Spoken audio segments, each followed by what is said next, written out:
Hello and thanks for joining the Thursday edition of Journalist Hangout. I am Veronica Danik-Boy. Today on the program, bandits abduct 21 passengers, kidnap 10 others in Kaduna as National Assembly plans special funding for security agencies.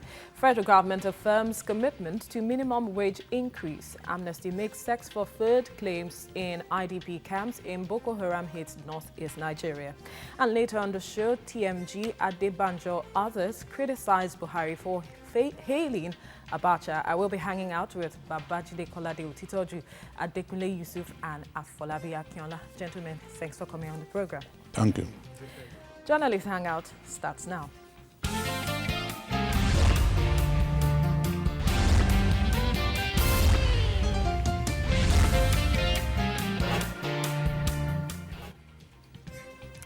Well, stories of bandits terrorizing the Birnin-Gwari axis of Kaduna State continue to grab newspaper headlines to our chagrin, despite renewed hostilities by the Nigerian troops and other security agencies.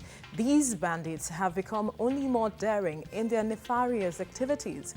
On Wednesday, they intercepted 3 vehicles and abducted 21 passengers on board. There were also reports of another abduction of 10 persons in Birnin-Gwari on Tuesday.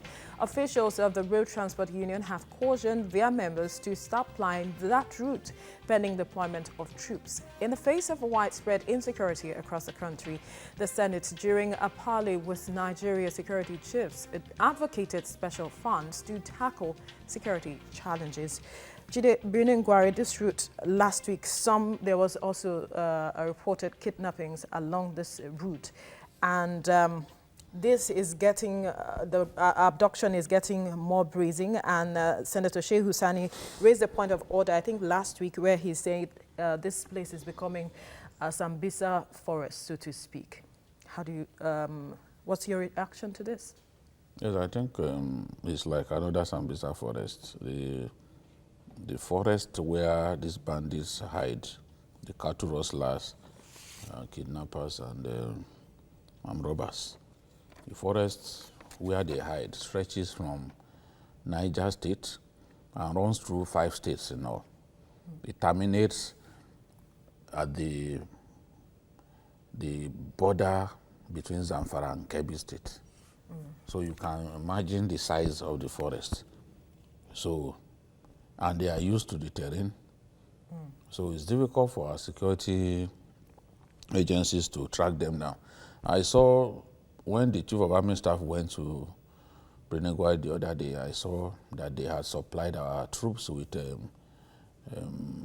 motorbikes that can be used in that dangerous terrain, because those bandits operate on motorbikes with their AK-47, 3 of them on a motorbike. So if they survey an area, you do not have enough troops, they can easily overpower you with superior firepower and sheer numbers. You know, so it's really terrible. There's hardly any day that you don't hear of one incident or the other. I think was it last weekend, they kidnapped housewives in the presence of their husbands and took them away. And kidnapping along the Birnin-Gwari-Funtua highway is now very, very rampant. You know, some time ago we were talking about the Abuja-Kaduna highway. Yeah. It's like they've now moved to the Birnin-Gwari-Funtua highway. Now, I think on May 14, they kidnapped 87 passengers. What they do, once they kidnap people, they'll now take them to the bush, sort them out by their dressing, and then tell them to start calling their people so that they can pay ransom. There is sheer lawlessness in Birnin-Gwari, and that's why I've been saying repeatedly that the Kaduna State Governor has to sit down with the federal government and see how he can solve this security problem. There is no point. If it was someone else who was governor, I know that many of our hypocritical critics will be shouting on rooftops to be saying, oh, someone is governor here and there's so much lawlessness. Now, El-Rufai has to sit with the federal authorities and stop the madness that is going on in Birnin-Gwari. We can't continue to tolerate this nonsense. We can't be killing our people on a daily basis and expect some of us to keep quiet. We can't keep quiet. It has to stop. Yes, you have challenges with the terrain, but it is the duty of the armed forces to solve this problem. The chief of army staff went there the other day and he gave them an ultimatum. I recall that the same army chief gave an ultimatum to the troops in Maiduguri to get Shekau. And the ultimatum went. He added 40 more days. And as we speak, Shekau has still not been found. So the solution is not in giving ultimatum. The solution is working out the right strategy that will put an end to the reign of terror. When you talked about Sambisa, quickly before I stop talking, the Emir of Briningwari said clearly that the old Briningwari area, the old city, Briningwari city, is being held by these bandits. So it's not only in the northeast that some people actually hold Nigerian territory. And I think this is a challenge to our government, that a band of terrorists, a band of bandits will be holding on to Nigerian territory, and we are unable to do something about it. So something must give. This nonsense has to end. All right, I remember that recently, on the command of the president, the army recently established a new battalion in this same Beningwari, and this issue still continues. Is this a show of superior firepower, or is the effort not enough? I don't think it's the result of superior firepower on the part of the bandits. I don't think so. You know, it takes time for certain things to come into full operation. You know, the President Buhari ordered that the first Nigerian Army, Div 1, is actually in Kaduna State. But because of these problems, the president, ordered that there should be another permanent army battalion in the Beningwari area. If you remember, the Inspector General of Police visited that area recently.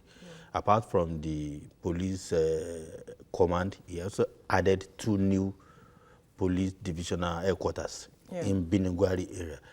But I think I see it as a result of failure of governance when you look at it, maybe at the state level. How do you mean?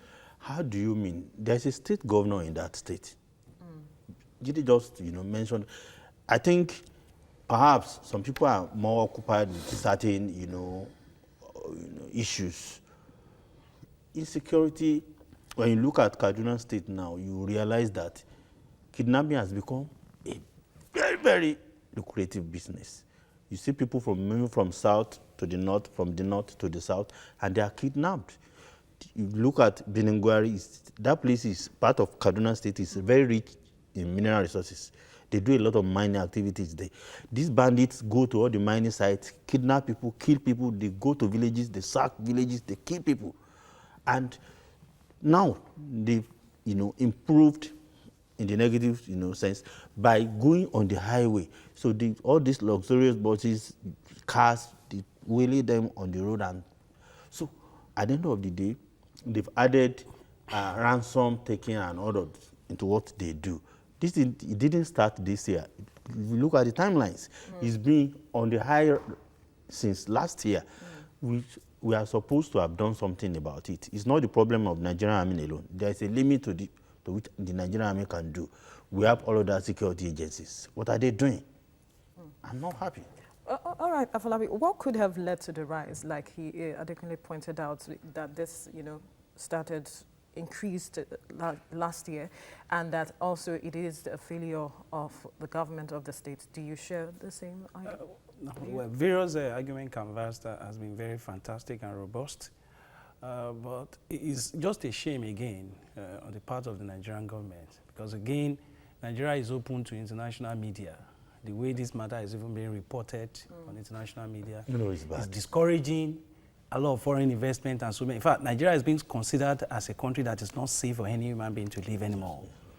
And just like my senior colleagues have raised, that you have a governor of a state that is known for action, known for intellectual prowess and all that, which of course should be demonstrated in the area of security, because the antecedents of our governor in that state shows that, look, it's somebody that should be able to handle things like this. And again, I believe things like this cannot go on without being challenged. So if there are no collaborators, if he can, you know, from what you said, can handle issues like the this. issue is that, don't be surprised again that people benefit so much when people are in pains. Don't be surprised that the governor himself also might also have some enemies within the scope of things. Because I want you to know that these people are being financed from certain quarters that you cannot even imagine. Don't think that everybody believes in the Nigerian dream. Some people believe that when we are in instability, that is their own joy. So there are collaborators, there are people that back, because anything, there are conspiracies involved, there are conspiratorial strategies that have been injected into situations like this. Because don't be surprised, the kidnapping is a very lucrative business. And when you are into kidnapping, a lot of things are involved. Not all those boys on the street or people that even commit the actions are the major culprits. There are people that are major financiers of all this kind of operation. But I think the synergy between our security operatives should also be very realistic. I think recently a lot of reports suggest that the synergy between our security operative is not enough. Because again, security issue is a Nigerian business. It's not even for the military alone. And I also urge Nigerian citizens in those assets to also be watchful, provide intelligence information. And our security operatives should invest so much on intelligence information and surveillance. And I believe with that, with consistency and pragmatic approach to solutions, we will have our way. All right, Judith, the National Assembly plans special funding for security agencies. And how is this going to address the issue? Because we need a short-term plan. People's lives are at stake here.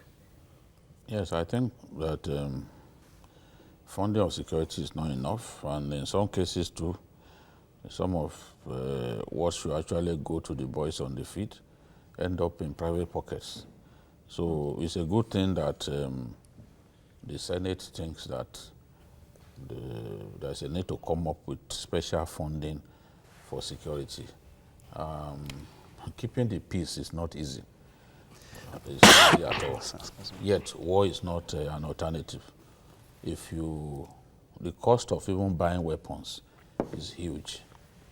The kind of weapons that our soldiers need to give them the edge over the enemy, we still can't provide. Most of the time, you find that it's actually still the AK-47 that our soldiers use, which is what the enemy also uses, because it's the most popular and most accessible assault weapon. Does this really show our commitment to ensuring peace and security? It's about prioritizing security.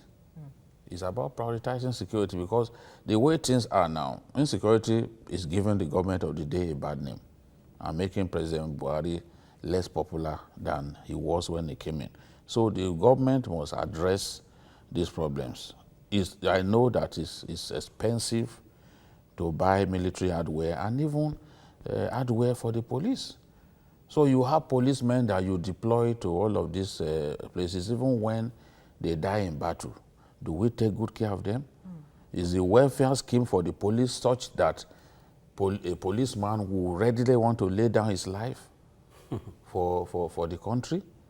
When you transfer policemen from one place to another, do you really pay them relocation allowance? What is even the quality of accommodation that we give policemen?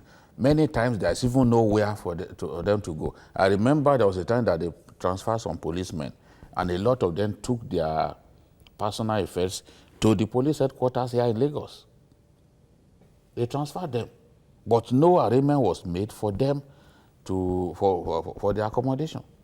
So we treat policemen like a sweet wrap on the floor, yet we want them to continue to lay down their lives. Even that in itself, the clear lack of welfare for the police and for even the junior officers in the army is responsible for apathy that some of the personnel demonstrate. Because you had the emir of Anka in Zamfara saying that sometimes when they send for the army, that they don't come. And you'll find a situation in which these bandits will operate for hours. Nobody will try to stop them. Why is that so?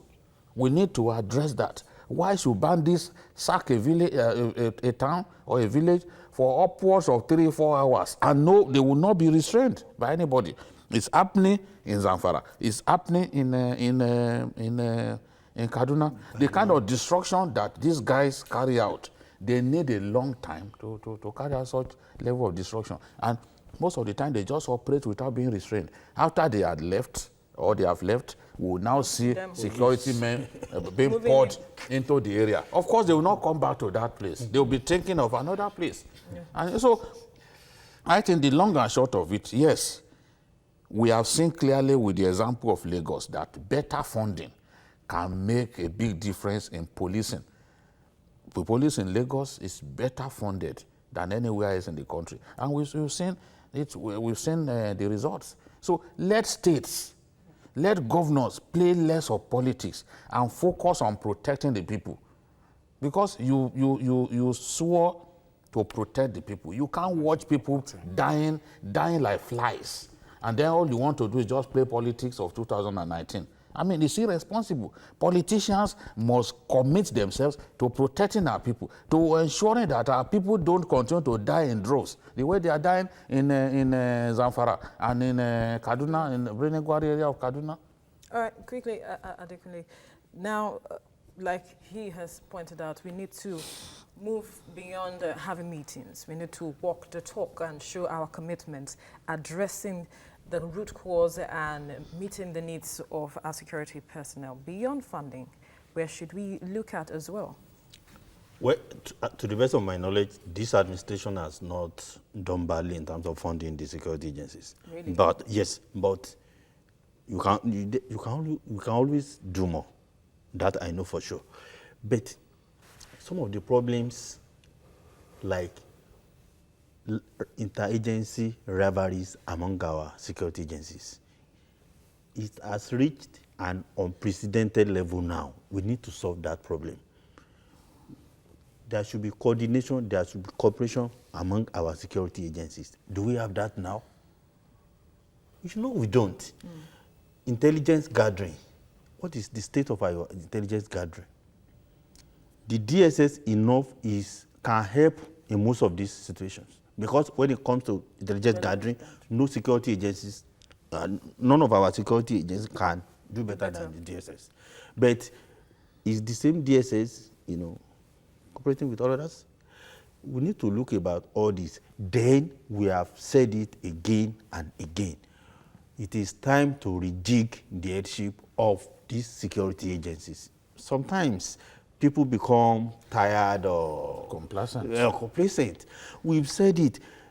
President Muhammadu Buhari needs to relieve some people of their posts. It's not bad. It's in the interest of President Muhammadu Buhari himself, not only Nigeria. Because he came a popular person. Yeah. Is it the same popularity level now? People are not happy because of the insecurity in the land. Of course, many of these people have tried, they've done their best. You need to bring in fresh ideas. These ones cannot give us fresh ideas. They've done their best. Let's try other people.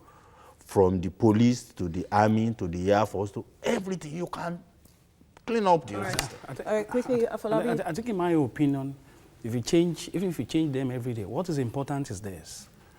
Patriotism, because you need to establish juxtaposition. Patriotism, as good as loyalty is, if loyalty is not established on something else, it will fail. Just like my Babajide has also pointed out.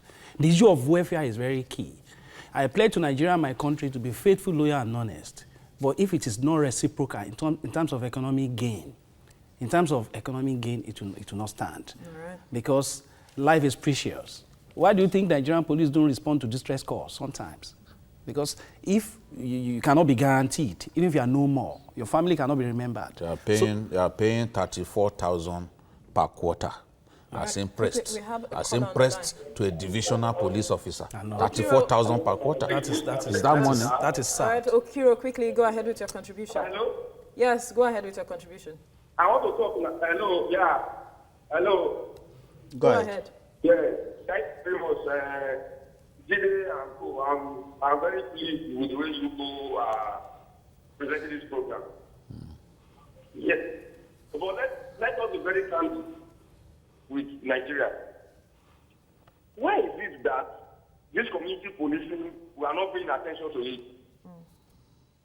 If we are not very careful before we know what is happening, the whole country will be consumed. The same problem that is happening in Kaduna is what is equally happening in Niger Delta. It is high time we pay attention to community policing. When you pay attention to community policing, these migrants, they are not from the space, they are not from the moon. They are with us here. If we pay attention to community policing, the problem will be addressed. All right, thank you for your contribution. All right, I was going to talk about the role of the people in the mix, how they can help the security agencies address this issue since they understand the terrain. But then it seems Okiro had, I think since he also mentioned the issue of synergy between the people are also major stakeholders. All right. Not necessarily security agencies. All right, when we return, federal government affirms commitment to minimum wage increase. Stay with us.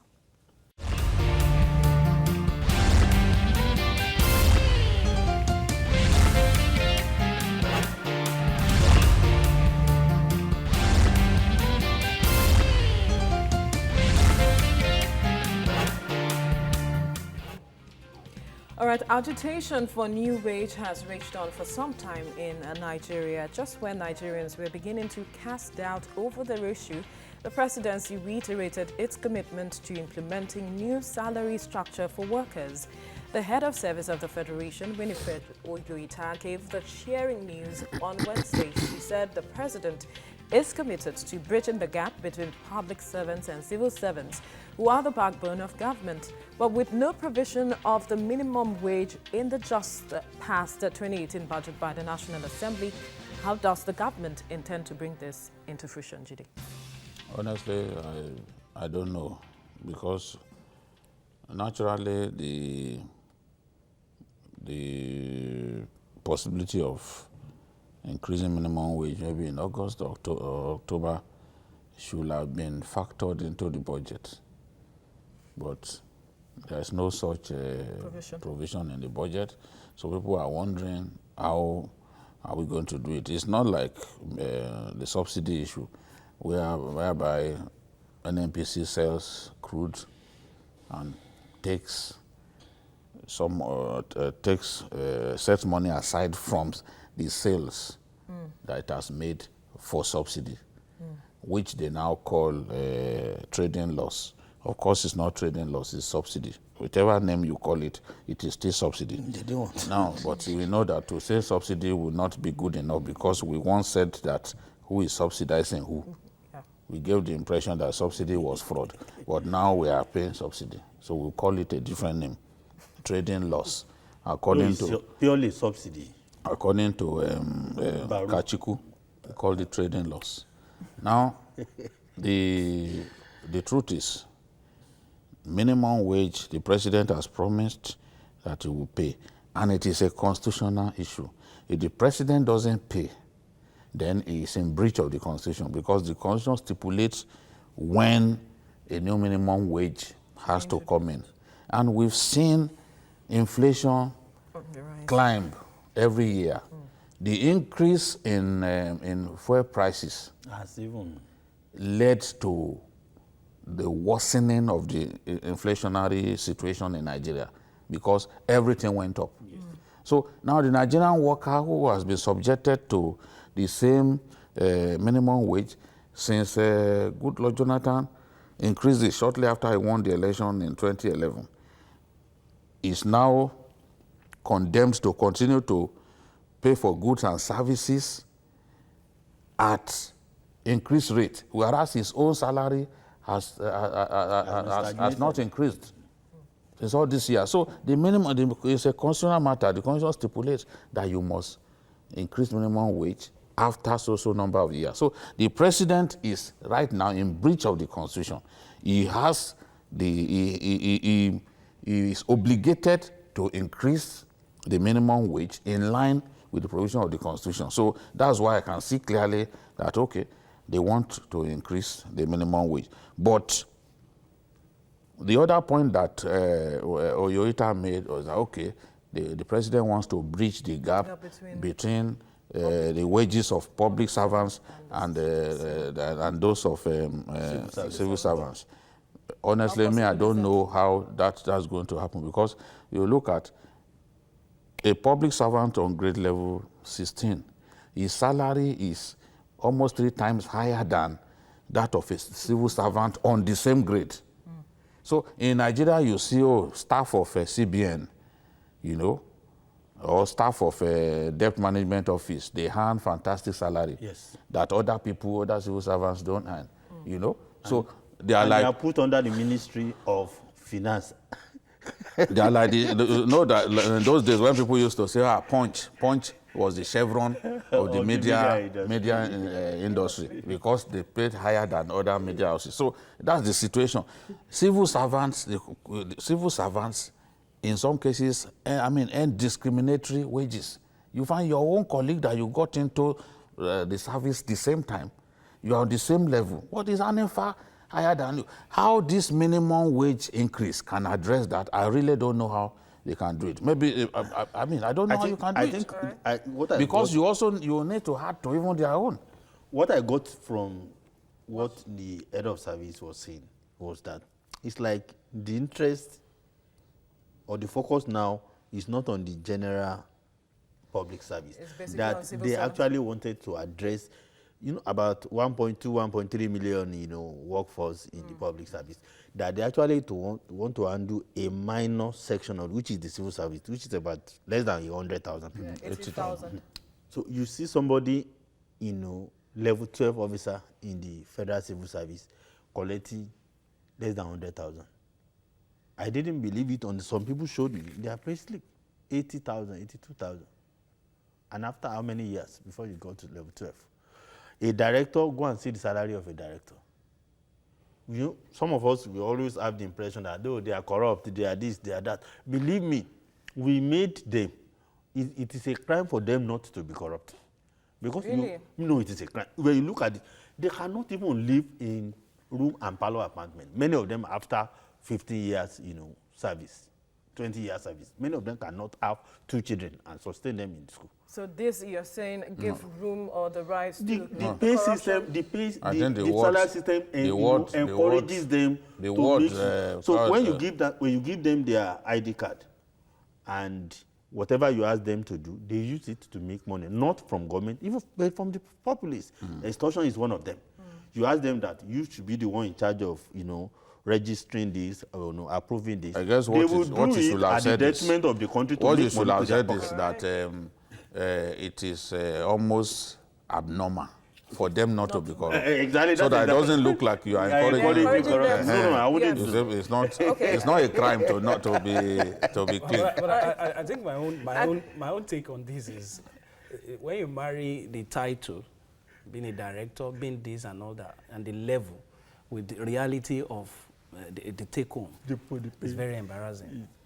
Because the cost of living in Nigeria is at alarming rates. And somebody is receiving what cannot even sustain him, talk less of his family. So again, with what the head of civil service has said and all that, he has said that it's a constitutional matter. But by what is on ground now, in the budget, so you didn't even factor what you consider so important in your budget. So that brings me to my next question. Some have said, why now? And is this, some have also said that this is trying to score you can't even score anything. It's even dangerous to increase the minimum wage at this time, because if you increase minimum wage and it doesn't sit well with the people, the blowback for you in an election year will be terrible. How do you mean, sit well with the people? No, if it's not enough. Look, it's not, the president, in my view, would want to kick the can down the road, prolong this thing for as long as possible. The talks have not even begun, and you and I know that the talks will take so long a time. he can get that thing done as soon as he gets a second term. But getting into this potentially difficult, time-consuming, and emotive negotiations at this time, just before the election, is a risk that no sensible politician will want to take. And I know that once the talks begin, yes, the government can take its time, and probably somewhere around March or so, maybe when the election is done and dusted, they can now say, okay, this is what we want to do. It happened. You remember in Lagos here, when people said they didn't want the toll plaza in Lekki, Fashola behaved like a gentleman. But immediately after the election, he brought it back. And the people began to pay because he didn't want that backlash before an election that would give the party a bad name. Oh, this is a party of arrogant people. They don't even listen to the people. So he didn't take any action at that time. He created alternative routes. They let the situation remain the way people wanted it. You know, immediately after the election, they instituted the new payment regime, and people began to pay. Now, as much as it is a risk if it is increased, it is also a risk if you don't increase it, isn't it? As it is, yes, as it is now. My issue is that this pronouncement will even tell on the whole, the ruling party in some states. Because imagine states that have not even been paying Some salary. states can't even pay the current minimum wage. Regularly. I was going to go to And, that. and they belong to the ruling party. In this situation, people will sharpen their PVC. Permanent voters card will be used. And with it. Permanent voters card is the only weapon I have. It will be like a white handkerchief. You know, in Spain, when football fans are tired of a coach in Spain, they bring up the white handkerchief. They'll be waving it. Exactly. And so that coach knows that his time is gone. We encourage Nigerians now to please ensure that permanent voters card is fully in their Because this thing is not about the federal government alone. No. That's they made a valid point. But some have said that states should be allowed to decide. They can't. The has Constitution never does happened not. that way. The Constitution does not even envisage that. has not happened that The way. Constitution says there shall be one minimum wage across the country. So the Constitution does not allow. We are not in America where Massachusetts, for example, is not even one of the 5 richest states in America, yet it pays the highest minimum wage, over and above New York and the rest of them. So our own Constitution says there shall be one minimum wage. The same way it says there shall be one police. So states can now say, oh, we should be allowed to pay what pleases us. But if they are unable to pay, we know that they will not pay. I know 1 or 2 states that till today they can't even pay that minimum wage. So if the president can, of course the talks will involve the governors. That's why I'm not certain that this thing will go on like this, except they are prepared to sack workers. And I know that you will not want to sack workers on the eve of an election. No, you won't take that risk. And again, most of them are not even creative enough. They are back on you have almost zero IGR. You are back on relevant projects. Projects that are not in tandem with the reality of things. So it's an issue.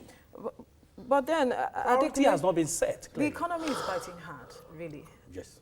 So where do we go from here for the civil servants? Where do they go from here? If, like Jide said, it is a risk if the increment is done. So what happens? Because the economy is not friendly at all. You see, I think the NLC got it totally wrong. Immediately, there was fake price increase. That was the right moment. It should have argued everything as a big package. They carry them along now. But one, the government was able to destabilize the civil, the Nigerian labor movement, and before you know it, the protest, the strike, nothing worked.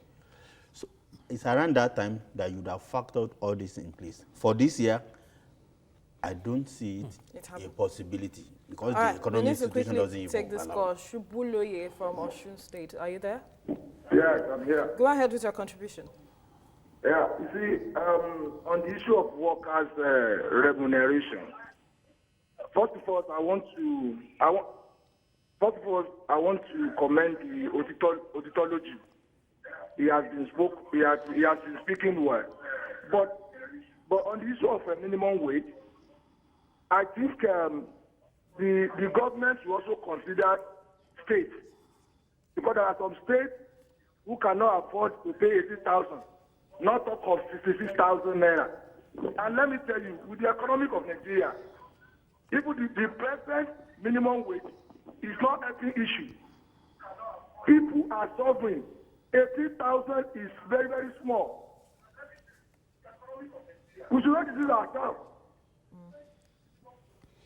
All right, Shubule, thank you for your contribution. I guess we have addressed what you said. All right, we need to quickly move on now. Over the years, there has been no love lost between the Nigerian military and Amnesty International over accusations and counter-accusations bordering on human rights abuses in the fight against insurgency.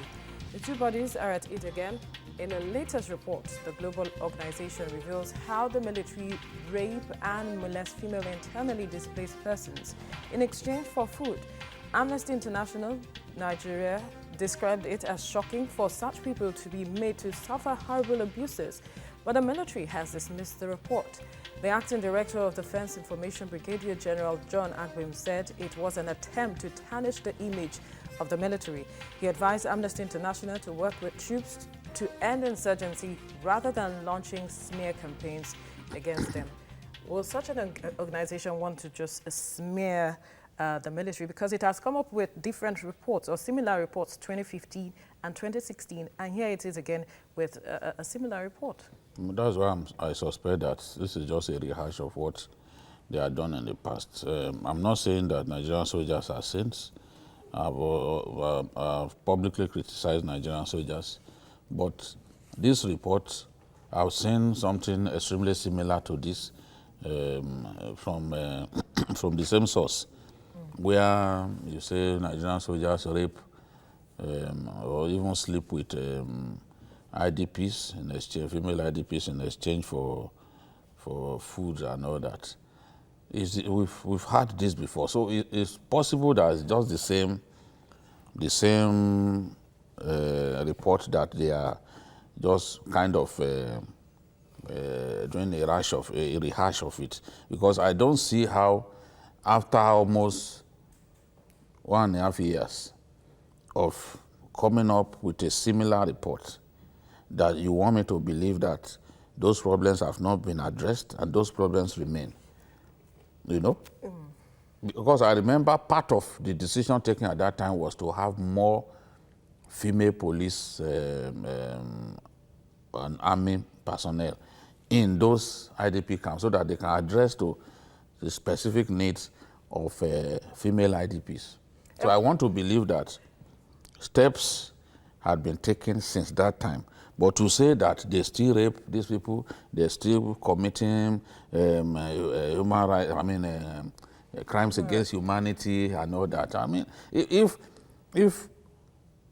they come up with consistent reportage about the army that year on year remain very similar, people will have every reason to believe that, look, it's just a rehash of... Isn't there the possibility of this things happening continuously between a year and a half, like he rightly pointed out? Because if the body has not seen maybe concrete steps taking, it might want to come up with a report Because again. I think in the midst of confusion we have now, presently, anything can even happen. We might assume that necessary steps has been taken to address this anomaly. And again, they might not even be bothered much. But I think he who has sat must prove in every allegation, if there are audiovisual evidence to support your claim and all that, that will make it fantastic. But if you just allege, is to me, my understanding, and you are not able to back it up with any substantial evidence, that's a serious, in fact, to me, is defamatory in a way. But be it as it may, we should also inform the authority at this level to also investigate further. Because behind every rumor, there must be an element of truth. So the fact that we've not been able to substantiate allegations, it doesn't stop us from verifying those allegations, whether it is true or not. So, but I think it's a very serious issue, and it should be addressed. It should be addressed appropriately. It shouldn't just be considered as if it's just a rumor too. Investigation can be carried out on such claim. All right, articulate. But then we've had issues where foods meant for the IDPs are being sold. If we really are checking these activities, we've had situations like that, and it may not have been part of this report, but would you say we are really doing enough to ensure that the rights of these persons, especially the vulnerable, are being protected? I don't think we are doing enough. You see, when you look, I've been to IDP camps. Before, military presence was very, very minimal, maybe at the gate. So it was difficult for you to now say this. How many soldiers would you see in the IDP camp? 5, 6. They may do rotational thing, but they are not many. What you see them are NEMA or whatever officials, even at the state level.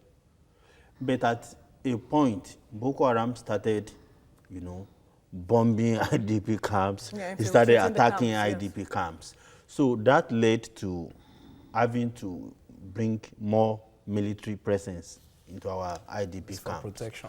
Fine, this kind of report, you may say exaggerations here and there, but I will not be part of people who will totally, you know, wave the wave of their. No, I won't do that.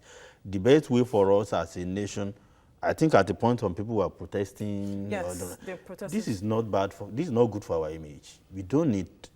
We are a democratic society. Criticism shouldn't be seen as. Why not evolve a system whereby, oh, we've been seeing this year and year, involves some of the officials of Amnesty International, since we have nothing to hide, so that next year when you come up with another thing, we just ask you to prove. This is, every year you won't be telling us, soldiers rape this, soldiers. I don't think this is exactly correct. There may be issues of breach of, you know, rights here and there, but I don't think it's entirely correct. All right, now let's quickly move on. The Buddha once said, and we quote, "Your worst enemy cannot harm you as much as your own unguarded thoughts."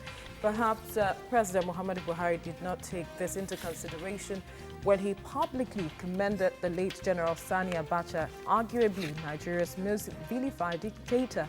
Speaking to a group of supporters in Abuja, President Buhari said he agreed to work with Abacha and they constructed roads across the country. Now, that statement is attracting criticisms from Nigerians. Chairman of Transition Monitoring Group, Abiola Akyode Afolabi, wondered why anybody could laud Abacha, seen by many as a looter and dictator. He said the president missed it to Afenifere chieftain Ayo Adebanjo. With such statement, the president has lost his credibility. Lost his credibility, or is this a case of do not throw the baby away with the bathwater, Jide? I say the thing about President Buhari is that if he likes you, he will not speak ill of you. And when people walk up to him to report you, he may not take action. This is what I've seen about this president. Because he was saying that you can, I don't care the opinion you have of Abacha. Yes. You should care about the opinion that people have of a man who was a great thief. Till tomorrow, we are still recovering money stolen by Abacha. 2 weeks And ago this now. government is We are still recovering money stolen from Abacha. And President Buhari, in his position, has even received money stolen from Abacha. You are reluctant to speak ill of him. Fine. But if I were you as the president, I would not even talk about him. I mean, this is a thoroughly tactless statement. And now you are saying Abacha built roads. How many roads did Abacha build? Yeah. When Fashola, who is President Buhari's Minister of Works, when he took over office in Abuja, his first day at work, what did he say? And Nigerians can Google it. It's there in the open. He said that Goodluck Jonathan built more roads than any of his predecessors. And those predecessors included Abacha, that the president wants us to believe that is the best thing since sliced bread just because he did some roads when they were at, when he was in power. when he was in power. Yes, he served the president. I mean, the president served him.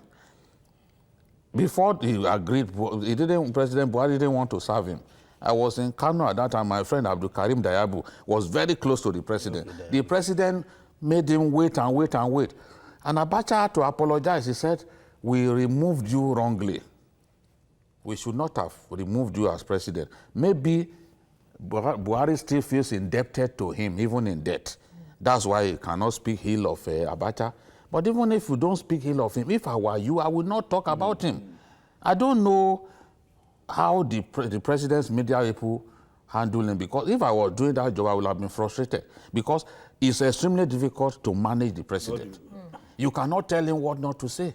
But it makes no sense to be praising the greatest thief in Nigerian history.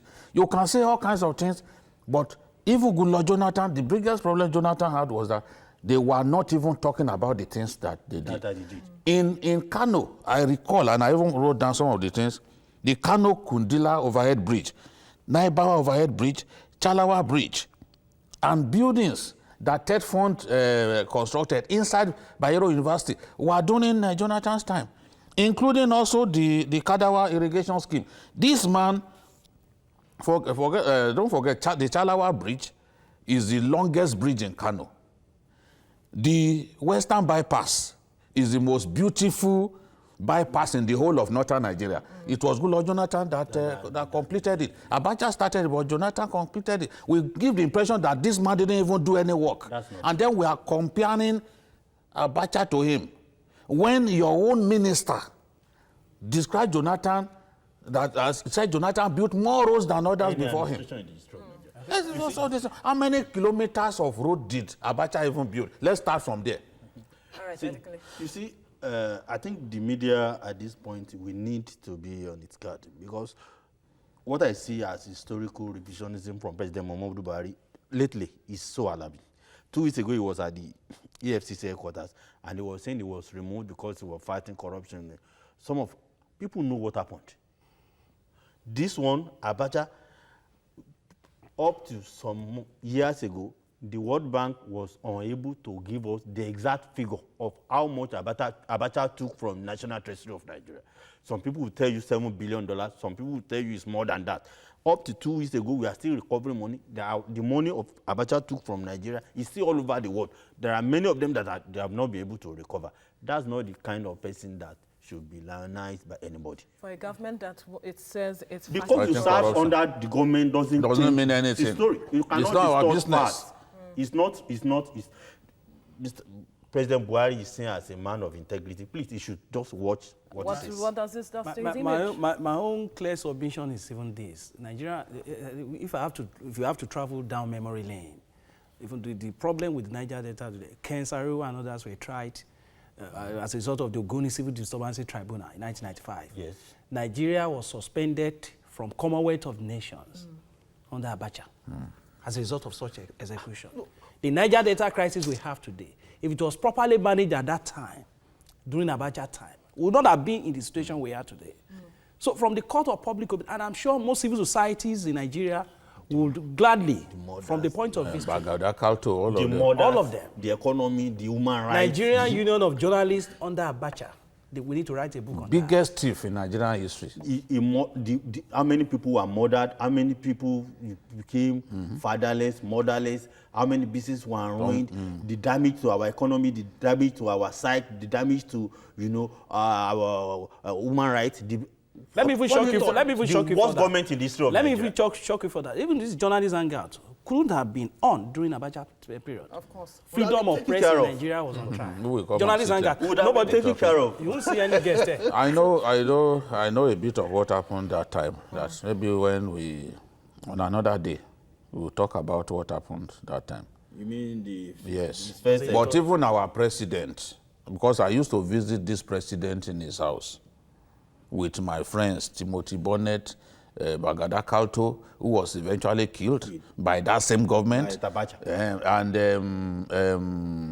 my friend Henry Ogbolue. We used to visit this president. And even this president, some of the things he said at that time, of course he had not joined them, suggested that this is a dangerous man, that you had to be careful what you said about him. So Abacha was a beast when it came to stealing money. There was a time that we were trying to do a story about Abacha's houses in Kano alone. Myself and Ayuarowolo, we were going around. Abacha, the houses he had in Kano at that time were more than 100. I'm telling you. Not just small houses. Not small houses. Not small houses. And that's the way, not just there, not just in Kano, even in Port Harcourt, everywhere that there was choice property, he was interested. So how the most gluttonous leader to ever come out of our country. So, you know? The most murderous. The most murderous, the most wicked. And if you do not want, you work with him, he praised you, he gave you that job, and you did well to a great extent. But you don't have to praise him, because when you praise him, you are insulting the rest of us who are alive when this man was riding roughshod over the rest of us. During that time, we knew what we were journalists, practicing journalists. We could not stay in one place. Some are not lucky to the most wicked, the most murderous, the most patriotic leader Nigeria ever had. The most bestial patriotic leader Nigeria ever had. So it's unfortunate that. So I think for the anti-corruption I don't know of the president, what he wants to. He should be careful with this kind of statement, because he's demarketing. The president is demarketing himself by some of these statements and putting those of us who have supported him all this while, he's putting us to shame. There are places where we cannot argue. For example, if someone brings up this argument, right, can I be really involved in a healthy argument about this kind of issue? Won't I simply tuck my tail in between my legs and walk away? If someone brings up the issue. So it's putting us to shame. He should not say, it's not everything Yorubas will say, it's not everything that the president needs to say. I think his media hate should also do some. You know, gentlemen, maybe even respect other people more than his media, because the media should have been able to manage him and say, Mr. President, don't say this. But I don't envy those guys. I know that they could tell him something and they could go out to say another thing. Unfortunately, we need to wrap up the show now. Thanks so much. We've run out of time. Thank you, gentlemen, for airing your views. Time we advise our president. Yes, all right, that's all on Journalist Hangouts. Join us tomorrow for another episode of the program. Watch the repeat broadcast tonight at 11. You can also watch Journalist Hangout on other platforms showing on the screen and on YouTube at youtube.com/TVC News Nigeria. Our feedback channel is Journalist Hangout at tvcnews.tv. I'm Veronica Danny Boy. Bye for now, and God bless Nigeria.